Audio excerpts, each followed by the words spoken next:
जय श्री कृष्ण प्रिय साथियों, इस पावन क्षण में आइए हम सब मिलकर प्रभु की शरण में सिर झुकाएं। हे माधव, जो भी साधक आपके नाम का स्मरण कर रहा है उसकी राह से अंधकार मिट जाए और उसके जीवन में प्रकाश ही प्रकाश भर जाए। आज की इस अमृत वाणी को सुनते समय मन में श्रद्धा जगाएं और नीचे कमेंट में जय श्री कृष्ण अवश्य लिखें। आपकी यह भक्ति इस यात्रा को और भी दिव्यता से भर देगी। यदि आपके हृदय में वास्तव में कृष्ण प्रेम बह रहा है तो इस वाणी को अंत तक सुनना न भूलें। और हाँ, यदि आप हमारे चैनल पर नए हैं तो अभी सब्सक्राइब करें और साथ ही घंटी का बटन दबाएं ताकि हर दिव्य संदेश समय पर आप तक पहुंच सके। तो चलिए प्रभु के पावन नाम के उच्चारण के साथ इस आध्यात्मिक यात्रा का शुभारंभ करते हैं। श्रीमद्भगवद गीता हमें जीवन जीने की सर्वोच्च कला सिखाती है। यदि कोई आपका अहित करने का विचार रखता है तो यह उसके अपने कर्मों का लेखा है। आप किसी के प्रति द्वेष रखकर अपने बहुमूल्य समय और शुद्ध कर्म को क्यों कलंकित करें।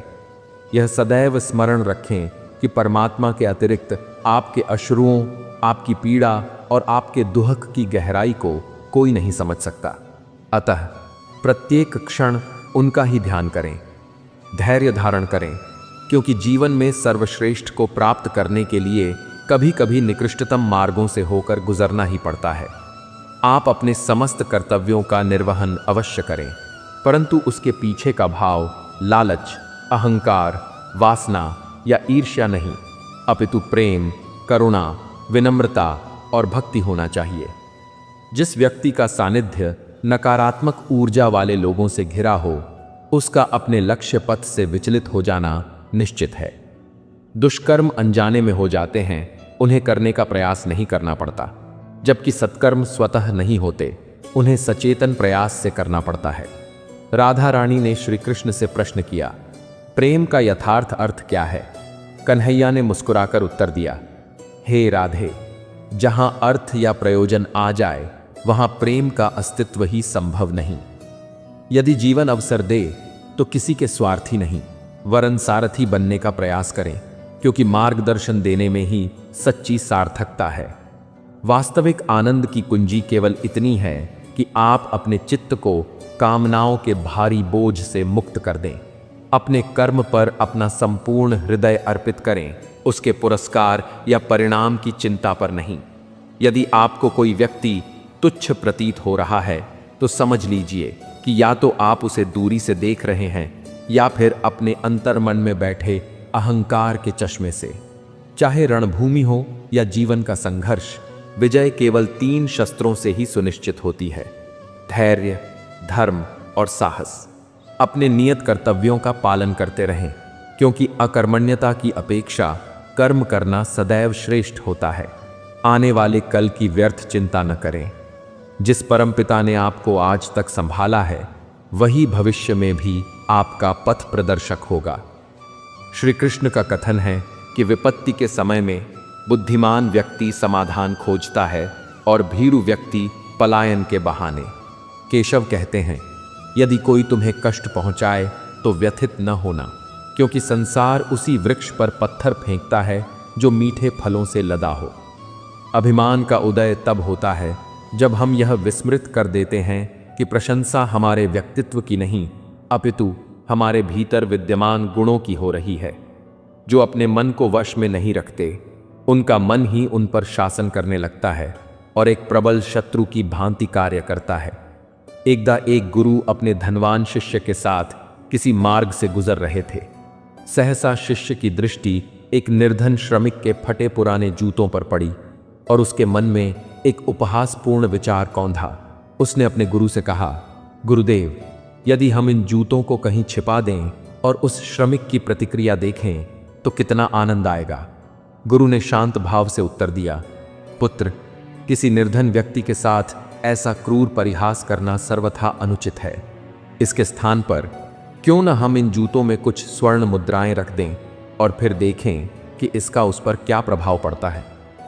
शिष्य को गुरु का सुझाव उत्तम लगा और दोनों ने मिलकर उन फटे जूतों में कुछ सिक्के डाल दिए और छिपकर देखने लगे। जब थका हारा श्रमिक अपने श्रम को समाप्त कर लौटा और उसने अपना पैर जूते में डाला तो उसे किसी कठोर वस्तु का आभास हुआ। भीतर हाथ डालने पर उसकी आंखों में आश्चर्य भर गया। वे कुछ सिक्के थे।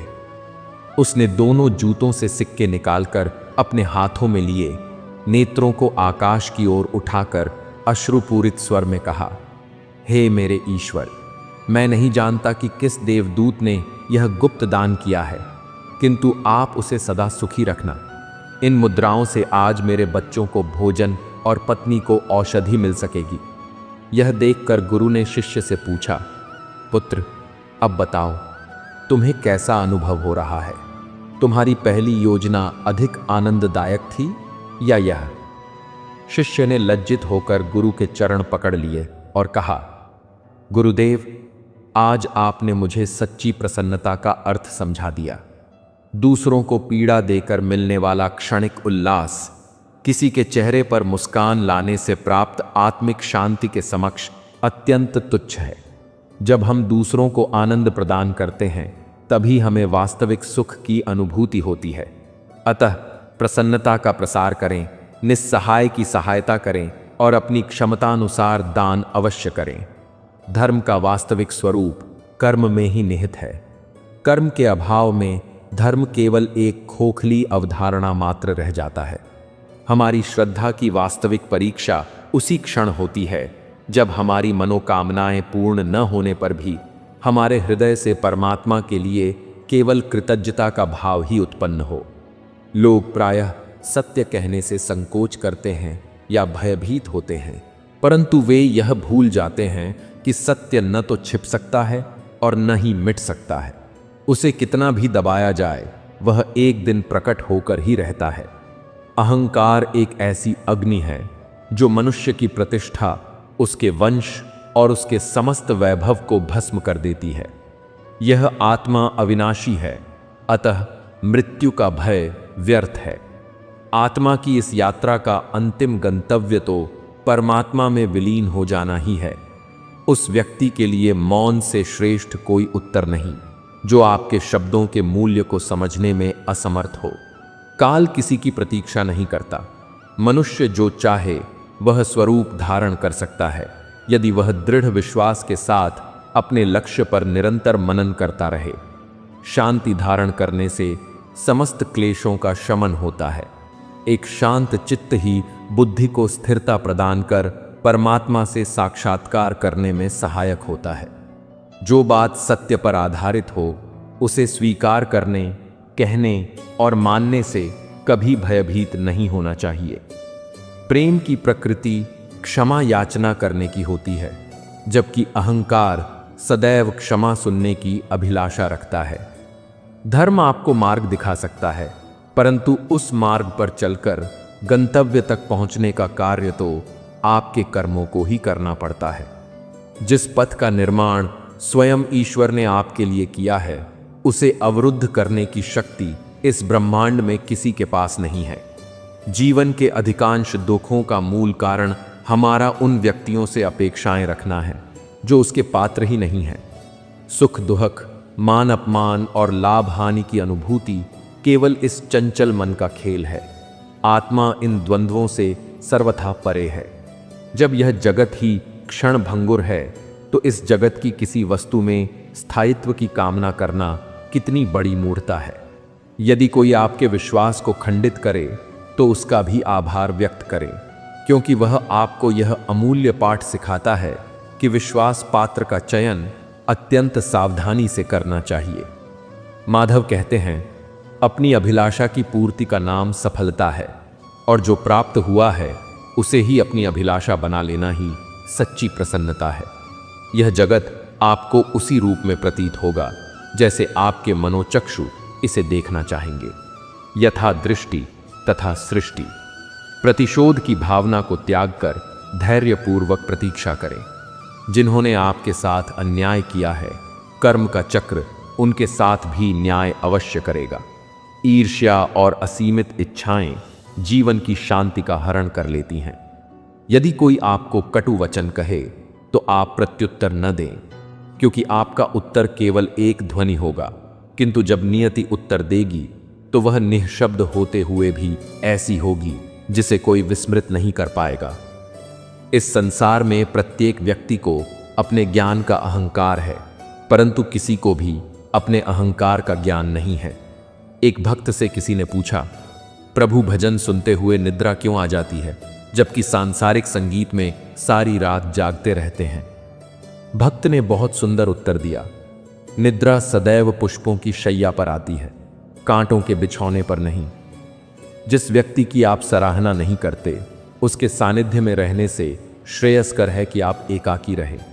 इस जगत में परम भाग्यवान वही है जिसके पास भोजन के साथ क्षुधा है, शैया के साथ निद्रा है और धन के साथ धर्म है। वह व्यक्ति ही वास्तव में आपका अपना है, जिसके साथ वार्ता करने से प्रसन्नता दोगुनी और दुख आधा रह जाए। सुख और दुख का संबंध अमीरी या गरीबी से नहीं, अपितु आपके प्रारब्ध से होता है। रुदन करने वाले राजमहलों में भी रोते हैं और आनंदित होने पर कुटिया में भी हंसी गूंजती है। जो व्यक्ति जितना अधिक शांत होता है, वह उतनी ही गहनता से अपनी प्रज्ञा का उपयोग कर सकता है। वे अज्ञानी थे जो आपके प्रेम की गहराई को न समझ सके, क्योंकि आपने तो केवल उन्हें प्रसन्न रखने के लिए अपने हृदय को बार बार खंडित होने दिया। मैं न तो किसी के भाग्य का सृजन करता हूं और न ही किसी के कर्मों का फलदाता। इसका पूर्ण उत्तरदायित्व स्वयं आप पर ही है। आप किसी व्यक्ति को वर्षों के सानिध्य में उतना नहीं जान पाते जितना एक क्षण के क्रोध में पहचान लेते हैं। जहां दूसरों को समझना जटिल हो जाए, वहां स्वयं को समझ लेना ही बुद्धिमानी है। जो संबंध आपको रुला दे, उससे गहरा कोई और संबंध नहीं, और जो संबंध आपको रोता हुआ छोड़ दे, उससे निर्बल कोई और रिश्ता नहीं। बुरे समय को कभी विस्मृत नहीं किया जा सकता और अच्छे समय को कठोर परिश्रम से ही अर्जित करना पड़ता है। धैर्य का स्वाद भले ही कटु हो, परंतु उसका फल सदैव मधुर ही होता है। गीता में लिखा है, जीवन में हम कितने सही और कितने गलत हैं, यह केवल दो ही जानते हैं, एक परमात्मा और दूसरी हमारी अंतरात्मा। यदि आप लोगों की आलोचना से दुखी और प्रशंसा से सुखी होते हैं, तो समझ लीजिए कि आपके सुख दुख का नियंत्रण दूसरों के हाथों में है। प्रयास करें कि यह नियंत्रण केवल आपके हाथ में रहे। जीवन में किसी का हृदय इतना न दुखाएं कि वह ईश्वर के समक्ष आपका नाम लेकर रुदन करे और उसके जीवन की इच्छा ही समाप्त हो जाए, क्योंकि टूटे हुए हृदय की पुकार आकाश को भी भेद देती है, जिसे ईश्वर कभी क्षमा नहीं करता। जीवन का अंतिम अध्याय कैसा होगा, इसका निर्णय आपका धन नहीं, अपितु आपका व्यवहार और आपके दिए हुए संस्कार करेंगे। प्रत्येक कर्म अत्यंत सावधानी से करें, क्योंकि न किसी की दुआ व्यर्थ जाती है और न ही किसी की बद्दुआ। इस स्वार्थी संसार को ध्यान से नहीं, धन से प्रयोजन है, भजन से नहीं, भोजन से प्रयोजन है, सत्संग से नहीं, राग रंग से प्रयोजन है। सभी यह पूछते हैं कि घर परिवार और व्यापार कैसा है, कोई यह नहीं पूछता कि भगवान से आपका प्यार कितना है।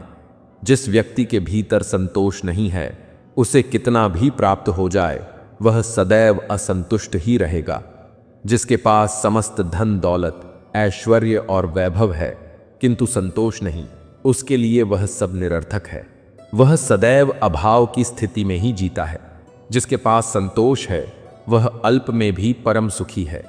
जब जीवन में वियोग होना ही है, तो फिर यह संयोग क्यों? जिसका संयोग हुआ है, उसका वियोग भी निश्चित है। जीवन में संयोग का जितना सुख होता है, वियोग का उतना ही दुख भी भोगना पड़ता है। इसलिए तुम इस मोह से बाहर आकर अपने आत्म तत्व को पहचानो, जिसे जानने के पश्चात न तो वियोग का दुख होगा और न ही संयोग का सुख, क्योंकि तब तक तुम यह जान चुके होगे कि सब कुछ तुम्हारे भीतर ही है। दूसरों की विपत्ति में कभी आनंद न लें। कहीं ऐसा न हो कि ईश्वर आपको वही विपत्ति उपहार में दे दे, क्योंकि ईश्वर अक्सर वही देता है जिसमें आपको आनंद मिलता है।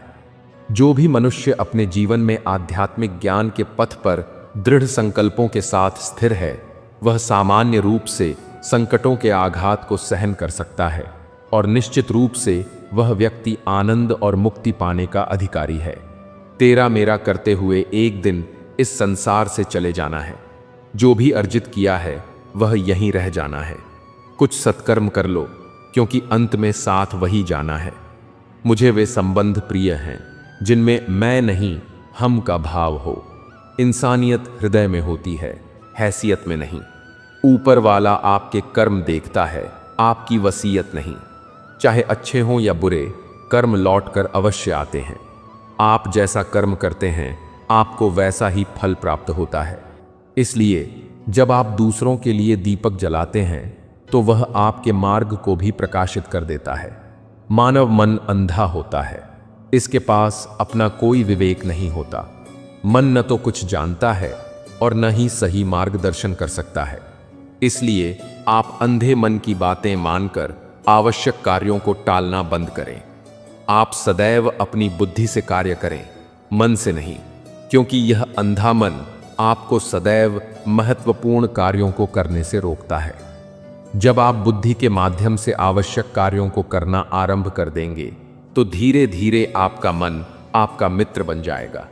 किंतु अभी आपका मन आपका शत्रु बना हुआ है, जो आपको दिन प्रतिदिन क्षीण कर रहा है। जो लोग आपकी निंदा करते हैं वे करते रहेंगे, चाहे आप अच्छा करें या बुरा। श्रेयस्कर यही है कि आप शांत रहकर अपने कर्म पथ पर अग्रसर रहें। निंदा से घबराएं नहीं, क्योंकि निंदा उसी की होती है जो जीवित है। मृत्यु के पश्चात तो केवल प्रशंसा ही होती है। एक प्रेम तब पवित्र होता है जब वह हृदय से सही व्यक्ति को सही समय पर और सही स्थान पर दिया जाता है, और जब हम बदले में किसी भी वस्तु की अपेक्षा नहीं रखते। जब हम प्रसन्न होते हैं तो हम उस व्यक्ति के पास जाना चाहते हैं जिसे हम बहुत प्रेम करते हैं, लेकिन जब हम दुखी होते हैं तो हम उस व्यक्ति की ओर देखते हैं जो हमें बहुत प्रेम करता है। संबंध होने मात्र से संबंध नहीं बनता, संबंध निभाने से बनता है। जो व्यक्ति यह जान लेता है कि वह सब कुछ नहीं जानता, वह वास्तव में प्रज्ञावान है। इसके विपरीत जो व्यक्ति यह मान लेता है कि उसे सब कुछ ज्ञात है, वह सीखने की इच्छा का त्याग कर देता है, जिस कारण वह कभी अपने जीवन में आगे नहीं बढ़ पाता और स्वयं से जुड़े लोगों के लिए भी एक समस्या बन जाता है। ठीक उस जल की तरह जो बहना छोड़ देता है और सड़ने लगता है। कौन कहता है कि जैसी संगत वैसी रंगत? मनुष्य लोमड़ी के साथ नहीं रहता फिर भी धूर्त है। मनुष्य सिंह के साथ नहीं रहता फिर भी क्रूर है।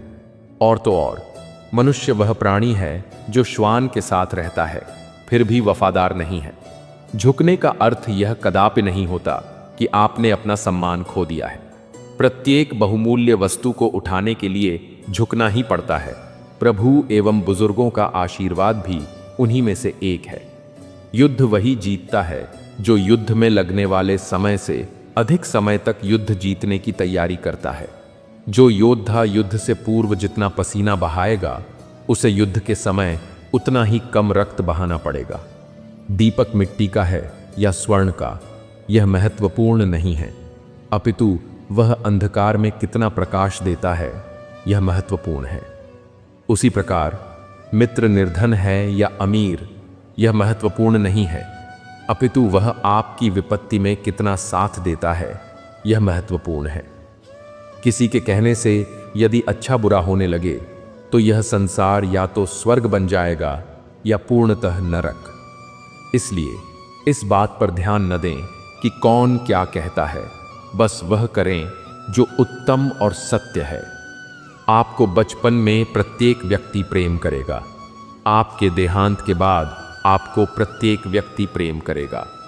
मध्य की जो यात्रा है उसमें आपको स्वयं ही प्रसन्न रहना सीखना होगा। जो चाहने से मिलता है उसे चाहत कहते हैं, जो मांगने से मिलता है उसे मन्नत कहते हैं, जो बिना चाहे बिना मांगे मिल जाए उसे प्रभु की कृपा कहते हैं। वह कार्य जो श्री कृष्ण को केंद्र में रखकर किया जाता है और श्री कृष्ण के लिए ही किया जा रहा है, वही सार्थक है। यदि कृष्ण केंद्र में नहीं है तो अपनी इंद्रिय तृप्ति के लिए किया गया प्रत्येक कार्य हमारी मृत्यु के साथ ही व्यर्थ हो जाएगा। सफलता मिलने पर मनुष्य केवल मैं में लीन हो जाता है और जब असफल होता है तो हाय में डूबकर सीधा भगवान को दोष देने लगता है। अरे, जब सफलता मिली थी तब परमात्मा को धन्यवाद नहीं किया, तो असफलता मिलने पर ईश्वर को दोष क्यों देना? मनुष्य के जीवन में सबसे अधिक महत्वपूर्ण है समय। जिस मनुष्य ने समय का सम्मान कर लिया वह सदैव सुखी रह सकता है। जिसने अपना समय व्यर्थ कर दिया वह भविष्य में केवल पश्चाताप करता है। सत्य को सिद्ध करने के लिए किसी से भी हट करने की आवश्यकता नहीं है, क्योंकि सत्य उचित समय पर स्वयं ही सिद्ध हो जाता है। भगवान को छोड़कर किसी दूसरे से आशा करना, विश्वास करना और भरोसा करना पाप है। केवल एक भगवान ही ऐसे हैं जो किसी व्यक्ति का अतीत नहीं देखते। जीवन का सबसे सुंदर और सरल नियम यह है कि दूसरों के साथ वह व्यवहार मत करो जो तुम अपने साथ नहीं चाहते। यदि कोई तुम्हारे बारे में बुरा सोचता है तो यह उसके कर्मों का लेखा है। तुम क्यों किसी के विषय में बुरा सोचकर अपना समय और कर्म दोनों खराब कर रहे हो? हमेशा साहस रखो और आगे बढ़ो, क्योंकि लोग तो भगवान को भी ताने दे देते हैं। यदि आप स्वयं प्रसन्न हैं तो जिंदगी उत्तम है। यदि आपकी वजह से दूसरे लोग प्रसन्न हैं तो जिंदगी सर्वोत्तम है। जो लोग तुम्हारी निंदा करते हैं वे करते रहेंगे, चाहे तुम अच्छा करो या बुरा। इसलिए शांत रहकर अपना कर्म करते रहो। एक हाथ सहायता का, एक शब्द सहानुभूति का, एक मुस्कान परोपकार की किसी की भी मनोदशा और जीवन को बदल सकती है। लोग कहते हैं कि रामायण और महाभारत सीता और द्रौपदी के कारण हुई। किसी ने यह नहीं कहा कि नारी का सम्मान न करने के कारण रामायण और महाभारत हुई। परिवर्तन से कभी भयभीत न हो। आप जितना बेहतर खोज रहे हैं उससे लाख गुना बेहतर आपको अवश्य मिलेगा। बिना किसी स्वार्थ के किसी का भला करके देखिए, आपकी सारी उलझनें वह ऊपर वाला सुलझा देगा। भगवान को मंदिर से अधिक मनुष्य का हृदय प्रिय है, क्योंकि मंदिर में इंसान की चलती है और हृदय में भगवान की। सुख दुख तो अतिथि हैं, वे बारी बारी से आएंगे और चले जाएंगे। यदि वे नहीं आएंगे तो हम अनुभव कहाँ से लाएंगे? चाहे आपकी जिंदगी में कितना भी बड़ा दुख क्यों ना आ जाए, बस कुछ बातों का ध्यान रखें। पहला, क्या आपकी जिंदगी में जो खुशी थी वह स्थायी रही? वह भी चली गई तो फिर इस दुख से क्या भयभीत होना, इसे भी एक दिन जाना ही है। दूसरा, जो भी होता है अच्छे के लिए होता है। जब कोई अप्रिय घटना घटित होती है तो हम व्यथित हो जाते हैं, किंतु हम उसके पीछे छिपी हुई अच्छाई को नहीं देख पाते, जिसका ज्ञान हमें बहुत बाद में होता है। चिंता से कुछ प्राप्त नहीं होता, किंतु चिंतन करने से ऐसी कोई वस्तु नहीं है जिसे जीवन में प्राप्त न किया जा सके। जितना समय हम किसी कार्य को करने की चिंता में व्यर्थ करते हैं, यदि उतना ही समय उस कार्य को करने में लगाएं तो जीवन में चिंता जैसी कोई वस्तु शेष नहीं रहेगी। व्यक्ति के जीवन में कार्य कभी अधिक नहीं होता, यह तो चिंता है जो उसे अधिक बनाती चली जाती है। व्यक्ति को कभी भी भविष्य की चिंता नहीं करनी चाहिए। जो हुआ वह अच्छा हुआ, जो हो रहा है वह अच्छा हो रहा है, जो होगा वह भी अच्छा होगा। तुम अतीत का पश्चाताप मत करो, भविष्य की चिंता मत करो। वर्तमान अभी है, इसलिए वर्तमान में जीकर प्रसन्न रहो। यह परिवर्तन संसार का नियम है। जिसे तुम मृत्यु समझते हो वही तो जीवन है। एक क्षण में तुम करोड़ों के स्वामी बन जाते हो और दूसरे ही क्षण में दरिद्र। मेरा तेरा, छोटा बड़ा, अपना पराया मन से मिटा दो, फिर सब तुम्हारा है और तुम सबके हो। अक्सर हम चिंता में इतना डूब जाते हैं कि जीना ही भूल जाते हैं। हमें यह सोचना चाहिए कि हम समस्या का निवारण कैसे कर सकते हैं। जब तक आप किसी व्यक्ति को भली भांति नहीं जान लेते, तब तक उसके बारे में कोई धारणा न बनाएं। जीवन में जब भी हम खराब दौर से गुजरते हैं तो मन में यह विचार अवश्य आता है कि परमात्मा हमारी परेशानियां क्यों नहीं देखते। चलिए इसे एक कथा के माध्यम से समझते हैं। एक व्यक्ति अपनी परेशानियों के लिए भगवान से बहुत शिकायत करता था। एक रात उसने प्रार्थना की, प्रभु मेरे दुखों को किसी ऐसे व्यक्ति से बदल दीजिए जिसके जीवन में मुझसे कम दुख हों। भगवान ने उसकी प्रार्थना सुन ली और स्वप्न में कहा, तुम अपने सारे कष्टों को एक गठरी में बांधकर शहर के चौराहे पर टांग आओ। वह व्यक्ति जागा और उसने अपनी सारी परेशानियां एक बड़ी गठरी में बांधी और चौराहे पर पहुंच गया। वहां पहुंचकर वह अचंभित हो गया, क्योंकि वहां पहले से ही लोगों की लंबी कतार थी जो उसी की तरह अपने अपने दुखों की गठरी लिए खड़े थे। तभी एक आकाशवाणी हुई, सभी अपनी गठरी खूंटियों पर टांग दें और फिर कोई ऐसी गठरी उठा लें जो उन्हें अपनी गठरी से हल्की प्रतीत होती हो। यह सुनते ही सब अपनी गठरी से हल्की गठरी की तलाश में भागे। वह व्यक्ति भी भागा, पर उसे डर था कि कहीं वह कोई ऐसी गठरी न उठा ले जिसमें पहले से भी अधिक दुहक हों। बहुत देर तक खोजने के बाद उसने अंत में अपनी ही गठरी वापस उठा ली, क्योंकि दूसरों की गठरियों को देखने के बाद उसे अपनी परेशानी सबसे कम लगने लगी थी। उस व्यक्ति ने अंततः अपनी ही गठरी को चुना, क्योंकि दूसरों के दुखों की गहराई का अनुमान लगाना असंभव है और हमारा मन अपरिचित पीड़ा से सदैव भयभीत रहता है। आपका संघर्ष केवल आपके लिए ही निर्मित किया गया है, क्योंकि उसे सहने की और उससे सीखने की क्षमता भी केवल आप में ही है। अपनी यात्रा की तुलना किसी और से करना व्यर्थ है, क्योंकि सूर्य और चंद्रमा दोनों ही चमकते हैं, पर अपने अपने नियत समय पर। दान केवल धन का नहीं होता। किसी को सही मार्ग दिखाना महादान है। किसी निराश व्यक्ति को आशा की एक किरण देना श्रेष्ठ दान है, और किसी को हृदय से क्षमा कर देना गुप्त दान है, जिसका लेखा जोखा स्वयं परमात्मा रखते हैं। इस संसार को एक सराय की भांति समझो, जहां तुम कुछ समय के लिए ठहरे हो। यहां की किसी भी वस्तु या व्यक्ति से इतना मोह न करो कि सराय छोड़ते समय तुम्हें पीड़ा हो। बाहर की उथल पुथल तुम्हें तब तक विचलित नहीं कर सकती जब तक तुम्हारे भीतर शांति का सागर लहरा रहा हो। अपनी आंतरिक स्थिरता पर कार्य करो, क्योंकि जब जड़ें गहरी होती हैं तो तूफानों का भय नहीं रहता। एक मूर्तिकार एक साधारण से पत्थर को छेनी और हथौड़े से तोड़ रहा था। किसी ने पूछा, इस पत्थर को क्यों कष्ट दे रहे हो? मूर्तिकार ने मुस्कुराकर कहा, मैं इसे कष्ट नहीं दे रहा, मैं तो इसके भीतर छिपी हुई अनावश्यक चट्टानों को हटाकर इसके भीतर के ईश्वर को प्रकट कर रहा हूं।